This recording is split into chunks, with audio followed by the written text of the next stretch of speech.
നമ്മൾ പലപ്പോഴും ശ്രദ്ധിച്ച ചില മരണങ്ങളുണ്ട്. കൽപ്പന ചൗള. ആരാണ് കൽപ്പന ചൗള? അവര് ഇന്ത്യക്ക് വേണ്ടി ബഹിരാകാശ ദൗത്യം നിർവഹിച്ച ഒരാളാണ്. 10, 17, 18 ദിവസത്തെ അവരെ യാത്ര പൂർത്തീകരിച്ച് അവർ ഭൂമിയിലേക്ക് തിരിച്ചു വരുമ്പോ ഇന്ത്യയിലെ ജനകോടികൾ, ലോകത്തെ ജനകോടികൾ ആ വരവിങ്ങനെ പ്രതീക്ഷിച്ചു നിൽക്കുകയായിരുന്നു. ഭൗമോപരിതലത്തിലേക്ക് അവർ കണക്ട് ചെയ്യുന്നതിന്റെ ഏതാനും മിനിറ്റുകൾക്ക് മുൻപ് സ്ക്രീനിൽ കണ്ടതൊരു പൊട്ടിത്തെറിയാണ്. ശാസ്ത്രത്തിന് മരണത്തെ പ്രതിരോധിക്കാൻ കഴിയുമെങ്കിൽ ശാസ്ത്രം അന്നത് നിർവഹിക്കേണ്ടിയിരുന്നു. ബോഡി പോയിട്ട് ശരീരത്തിന്റെ ഒരു പാർട്ട് പോലും കിട്ടിയില്ല.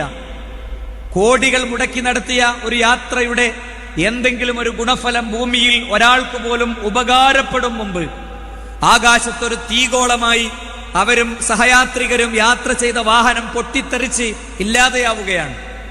അവിടെ ശാസ്ത്രത്തിന് പ്രതിരോധിക്കാൻ കഴിയുമായിരുന്നെങ്കിൽ ശാസ്ത്രം അത്